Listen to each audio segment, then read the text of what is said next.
17वीं शताब्दी में महाराष्ट्र में जन्मे समर्थ श्री रामदास स्वामी वह पहले संत थे जिन्होंने 250 श्लोकों के माध्यम से यह बताया कि मन, मस्तिष्क और बाहुबल के सामर्थ्य से किसी भी लड़ाई को, चाहे फिर वो अपने आप से हो या शत्रु से हो, किस प्रकार जीता जा सकता है।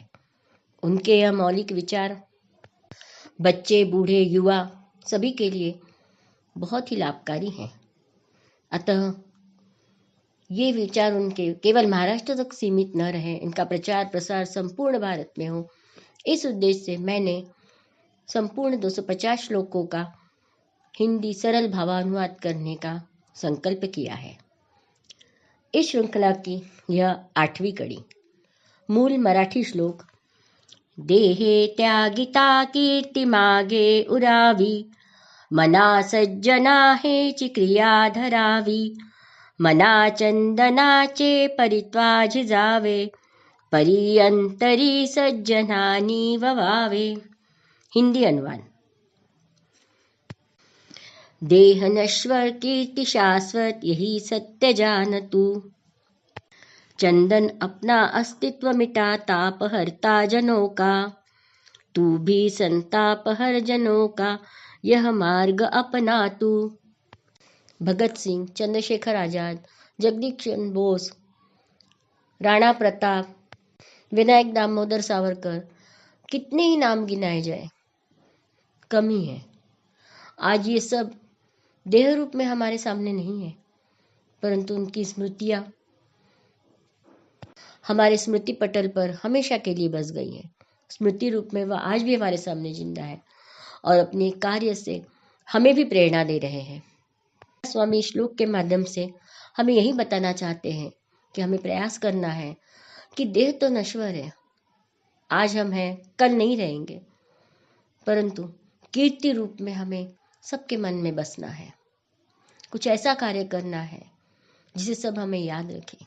यही तो परमार्थ है। परमार्थ यानी केवल ईश्वर का भजन पूजन नहीं है।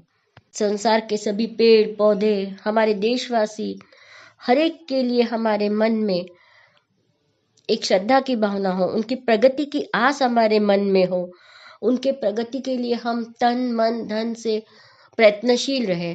यही भगवान की सच्ची पूजा है। हमारे अच्छे कर्म हमारे लिए तो सहायक होते ही हैं, परंतु दूसरों के लिए भी मार्गदर्शक होते हैं। इस संदर्भ में एक छोटी सी घटना स्वतंत्रवीर सावरकर के संबंध में बताना चाहूंगी। एक बार जब वह नासिक में थे, अंडमान से उन्हें निकाला गया था, परंतु किसी भी राजनीतिक घटनाक्रम में भाग लेने का उन्हें कोई अधिकार नहीं था। एक तरह से नजर कैद में जैसे रह रहे थे वो।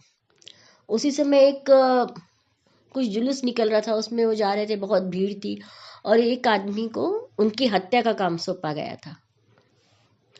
वो आदमी जब उस भीड़ में सावरकर जी को खोजते खोजते आया, अब वो उस समय जानता नहीं था, उसे सिर्फ बताया गया था कि ऐसे ऐसे आदमी का खून करना है। वो कौन है उसका नाम उसे मालूम नहीं था, परंतु जैसे ही जब उसको सामना हुआ, जब उसको दिखाया गया कि इस व्यक्ति का तुम्हें खून करना है, उसके हाथ से चाकू गिर गया।